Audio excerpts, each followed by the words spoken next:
Hi everyone. ಇವತ್ತಿನ ಒಂದು ತರಗತಿಯಲ್ಲಿ ನಾವು ಟ್ರಾನ್ಸ್ಲೇಷನ್ ಆಫ್ ಬ್ಯಾಲೆನ್ಸ್ ಶೀಟ್ ಅಂತ ಏನು ಕರಿತೀವಿ ಅದ್ರ ಬಗ್ಗೆ ನೋಡೋಣ. ಈ ಒಂದು ಟ್ರಾನ್ಸ್ಲೇಷನ್ ಆಫ್ ಬ್ಯಾಲೆನ್ಸ್ ಶೀಟ್ ಮೇಲೆ ಕೇಸ್ ಸ್ಟಡಿ ಅಥವಾ 10 ಮಾರ್ಕ್ಸ್ ಪ್ರಾಬ್ಲಮ್ಗಳು ಆಲ್ಮೋಸ್ಟ್ ಪ್ರತಿ ವರ್ಷವೂ ಕೂಡ ಎಕ್ಸಾಮಿಗೆ ಬಂದಿದೆ. ಈ ಒಂದು ವಿಡಿಯೋದಲ್ಲಿ ನಾವು ಪ್ರಾಬ್ಲಮನ್ನು ಯಾವ ರೀತಿ ಸಾಲ್ವ್ ಮಾಡಬೇಕು ಅನ್ನೋದನ್ನು ನೋಡೋಣ. ಅದಕ್ಕಿಂತ ಮುಂಚೆ ಈ ಒಂದು ಟ್ರಾನ್ಸ್ಲೇಷನ್ ಎಕ್ಸ್ಪೋಜರ್ ಅಂದರೆ ಏನು ಅಂತ ಶಾರ್ಟಾಗಿ ಹೇಳೋದಾದರೆ, ಈ ಒಂದು ಅಂತಾರಾಷ್ಟ್ರೀಯ ವ್ಯವಹಾರದಲ್ಲಿ ತೊಡಗಿರುವಂತಹ ಕಂಪನಿಗಳು ಏನು ಮಾಡ್ತವೆ ಅಂತಂದ್ರೆ, ತಮ್ಮ ಕಂಪನಿಯ ಬಿಸ್ನೆಸಸ್ಸನ್ನು ಹಲವಾರು ದೇಶಗಳಲ್ಲಿ ತೆರೆದಿರ್ತವೆ.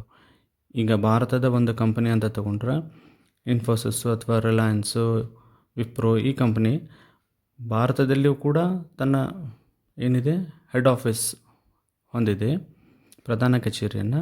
ಇದೇನು ಮಾಡಿರ್ಬೋದು, ವಿದೇಶದಲ್ಲಿಯೂ ಕೂಡ ತನ್ನ ಬ್ರಾಂಚಸ್ಗಳನ್ನು ಓಪನ್ ಮಾಡಿರಬಹುದು. ಈ ಸಂದರ್ಭದಲ್ಲಿ ಏನಾಗತ್ತೆ ಅಂತಂದ್ರೆ, ಈ ಒಂದು ಹೋಮ್ ಕಂಟ್ರಿ ಅಂದರೆ ಇಂಡಿಯಾ ಆಯಿತು, ಫಾರಿನ್ ಕಂಟ್ರಿ ಅಂತಂದ್ರೆ ಅಮೇರಿಕಾದಲ್ಲಿ ಬ್ರಾಂಚ್ ತೆಗೆದಿರ್ಬೋದು ಅಥವಾ ಬೇರೆ ದೇಶಗಳಲ್ಲಿ ಬ್ರಾಂಚಸ್ ಅನ್ನೋದು ತೆಗೆದಿರ್ತೈತಿ. Their accounts P&L balance sheets are prepared in that countries currency only. ಈಗ ಭಾರತದ ಕಂಪನಿ ಅಮೇರಿಕಾದಲ್ಲಿ ತನ್ನ ಬ್ರಾಂಚನ್ನು ತೆಗೆದೈತಿ ಅಂದ್ರೆ ಅದು ಅಕೌಂಟ್ಸನ್ನು ಅಮೇರಿಕಾದಲ್ಲಿ ಡಾಲರ್ ಒಳಗೆ ಪ್ರಿಪೇರ್ ಮಾಡ್ತೈತಿ, ರುಪೀಸ್ ಒಳಗೆ ಪ್ರಿಪೇರ್ ಮಾಡೋಕ್ಕೆ ಬರಲ್ಲ.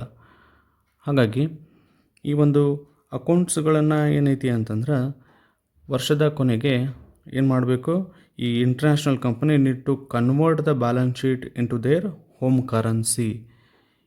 ಈ ಒಂದು ತನ್ನ ಬ್ರ್ಯಾಂಚಿನ ಅಕೌಂಟ್ಸ್ಗಳನ್ನು ಇಯರ್ ಎಂಡಿಗೆ ಏನು ಮಾಡ್ತೈತಿ, ಇಂಡಿಯಾಕ್ಕೆ ತೊಗೊಂಬರ್ಬೇಕಲ್ಲ ದುಡ್ಡು. ಹಾಗಾಗಿ ಅದನ್ನು ಟ್ರಾನ್ಸ್ಲೇಟ್ ಮಾಡ್ತೈತಿ, ಡಾಲರ್ ಇರೋದನ್ನು ರುಪೀಸ್ಗೆ ಮತ್ತೆ ಕನ್ವರ್ಟ್ ಮಾಡಬೇಕು. ಈ ಕನ್ವರ್ಷನದ ಸಂದರ್ಭದಲ್ಲಿ ಅಂದರೆ ಬ್ಯಾಲೆನ್ಸ್ ಶೀಟ್ಗಳು P&Lಗಳನ್ನು ಕನ್ವರ್ಷನ್ ಮಾಡುವಂಥ ಸಂದರ್ಭದಲ್ಲಿ MNC companies may experience gain or loss due to changes in exchange rates. ನಾವು ಇಯರ್ ಎಂಡಿಗೆ ಏನು ಕನ್ವರ್ಷನ್ ಮಾಡ್ತೀವಿ ಆ ಸಂದರ್ಭದಲ್ಲಿ ಬ್ಯಾಲೆನ್ಸ್ ಶೀಟ್ಗಳನ್ನು ಕನ್ವರ್ಷನ್ ಮಾಡುವಾಗ ಏನಾಗುತ್ತೆ, ನಮ್ಗೆ ಗೇನ್ ಅಥವಾ ಲಾಸ್ ಆಗೋ ಸಾಧ್ಯತೆಗಳು ಇರ್ತವೆ. ಇದಕ್ಕೆ ನಾವೇನಂತ ಕರಿತೀವಿ, ಟ್ರಾನ್ಸ್ಲೇಷನ್ ಎಕ್ಸ್ಪೋಜರ್ ಅಂತ ಕರಿತೀವಿ. ಇದಕ್ಕೆ ಕನ್ನಡದಲ್ಲಿ ನಾವು ಅನುವಾದ ತೆರೆದಿಡುವಿಕೆ ಅಂಥೇಳಿ ಕರಿತೀವಿ. Methods are techniques of consolidation. ಅನುವಾದ ಪದ್ಧತಿಗಳು ಅಥವಾ ತಂತ್ರಗಳು. ಇಲ್ಲಿ 5 ರೀತಿಯ ಅನುವಾದದ ಪದ್ಧತಿಗಳಿದಾವೆ. ಹಿಸ್ಟಾರಿಕಲ್ ರೇಟ್, ಐತಿಹಾಸಿಕ ಬೆಲೆ ಪದ್ಧತಿ, ಚಾಲ್ತಿ ಖಾತೆ ಪದ್ಧತಿ, current and non current method, ಚಾಲ್ತಿ ಮತ್ತು ನಿಶ್ಚಲ ಪದ್ಧತಿ, monetary and non monetary method and temporal method. ಈ 5 ರೀತಿಯಲ್ಲಿ ನಾವೇನು ಮಾಡ್ಬೋದು, ಟ್ರಾನ್ಸ್ಲೇಷನನ್ನು ಬ್ಯಾಲೆನ್ಸ್ ಶೀಟು P&L ಮಾಡ್ಬೋದು. ನಿಮ್ಮ ಎಕ್ಸಾಮಿನೇಷನ್ದಲ್ಲಿ ಟ್ರಾನ್ಸ್ಲೇಷನ್ ಆಫ್ ಬ್ಯಾಲೆನ್ಸ್ ಶೀಟದ ಮೇಲೆ ಪ್ರಾಬ್ಲಮ್ಗಳನ್ನು ನಾವು ನೋಡಬಹುದು. ಕೆಲವೊಂದಿಷ್ಟು ಪಾಯಿಂಟ್ಸ್ಗಳನ್ನು ನಾನಿಲ್ಲಿ ಬ್ಯಾಲೆನ್ಸ್ ಶೀಟ್ ಟ್ರಾನ್ಸ್ಲೇಷನ್ ಮಾಡುವಾಗ ಏನೇನು ನೋಡ್ಕೋಬೇಕು ಅನ್ನೋದನ್ನು ಹೇಳ್ತೀನಿ. ಫಸ್ಟ್ ಕ್ವಶನ್ದಲ್ಲಿ ಹಿಸ್ಟಾರಿಕಲ್ ರೇಟನ್ನು ಕೊಟ್ಟಿರ್ತಾರೆ, ಇನ್ನೊಂದು ಕರೆಂಟ್ ರೇಟ್ ಕೂಡ ಇರುತ್ತೆ. ಇವೆರಡು ರೇಟಲ್ಲಿಯೇ ನೀವು ಕನ್ವರ್ಷನ್ನು ಮಾಡ್ತಿರ್ತೀರಿ.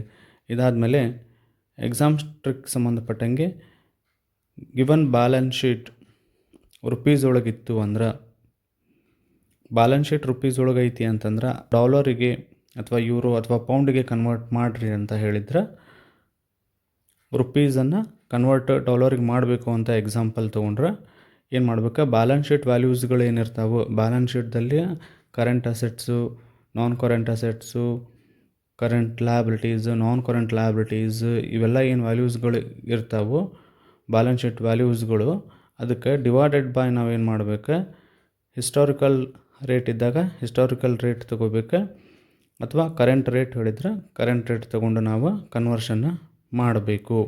ಇಲ್ಲಿ ಗಿವನ್ ಬ್ಯಾಲೆನ್ಸ್ ಶೀಟ್ ಡಾಲರ್ ಒಳಗಿತ್ತು ಅಂತಂದ್ರೆ ಅದನ್ನು ನಾವು ಮತ್ತೇನು ಮಾಡಬೇಕು, ಇಲ್ಲೇ ರುಪೀಸ್ಗೆ ಕನ್ವರ್ಟ್ ಮಾಡಬೇಕಾಗತ್ತೆ.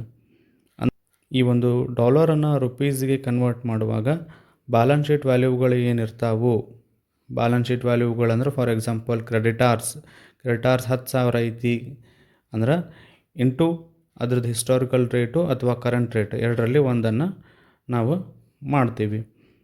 ಹಾಗಾಗಿ ಇವೆರಡುಗಳನ್ನು ಸರಿಯಾಗಿ ನೆನಪಿಟ್ಕೋರಿ. ನೀವು ಎಕ್ಸಾಮ್ ಒಳಗೆ ಅಬ್ಸರ್ವ್ ಮಾಡಬೇಕು, ಯಾವ ವ್ಯಾಲ್ಯೂವಿಗೆ ಕನ್ವರ್ಟ್ ಮಾಡೋದಕ್ಕೆ ಹೇಳ್ಯಾರ ಅನ್ನೋದನ್ನು ನೋಡಬೇಕು. ಇಲ್ಲೇ ಕನ್ಫ್ಯೂಷನ್ ಆಗಿ ಭಾಳಷ್ಟು ಹುಡುಗರು ಪ್ರಾಬ್ಲಮನ್ನು ತಪ್ಪು ಮಾಡ್ತೀರಿ. ಡಿವಿಷನ್ ಯಾವಾಗ ಮಾಡಬೇಕು, ಮಲ್ಟಿಫಿಕೇಷನ್ ಯಾವಾಗ ಮಾಡಬೇಕು ಅನ್ನೋದು ಭಾಳಷ್ಟು ಇಂಪಾರ್ಟೆಂಟ್ ಆಗಿರ್ತೈತಿ. ಈ ಒಂದು ಟ್ರಾನ್ಸ್ಲೇಷನ್ಗೆ ಸಂಬಂಧಪಟ್ಟಂಗೆ ಒಂದು ಫಾರ್ಮೆಟ್ ಐತಿ. ಫಾರ್ಮೆಟನ್ನು ನಾವು ಒಂದು ಸ್ಪೆಸಿಮನ್ ಇದನ್ನು 100% ಕರೆಕ್ಟಾಗಿ ನೋಡ್ಕೋರಿ. ಯಾವ ವ್ಯಾಲ್ಯೂವನ್ನು ಯಾವ ಮೆಥಡ್ದಲ್ಲಿ ಕನ್ವರ್ಷನ್ ಮಾಡಿ ರೇಟನ್ನು ತೊಗೋಬೇಕು ಅನ್ನೋದು. ಇದು ನಿಮ್ಗೆ ಕರೆಕ್ಟಾಗಿ ನೆನಪಿದ್ರೆ ಪ್ರಾಬ್ಲಮನ್ನು ಈಸಿಯಾಗಿ ನೀವು ಸಾಲ್ವ್ ಮಾಡ್ತೀರಿ. ನೆಕ್ಸ್ಟ್ ವಿಡಿಯೋದಲ್ಲಿ ಈ ಟ್ರಾನ್ಸ್ಲೇಷನ್ ಆಫ್ ಬ್ಯಾಲೆನ್ಸ್ ಶೀಟ್ ಮೇಲೆ ಪ್ರಾಬ್ಲಮನ್ನು ಸಾಲ್ವ್ ಮಾಡೋಣ.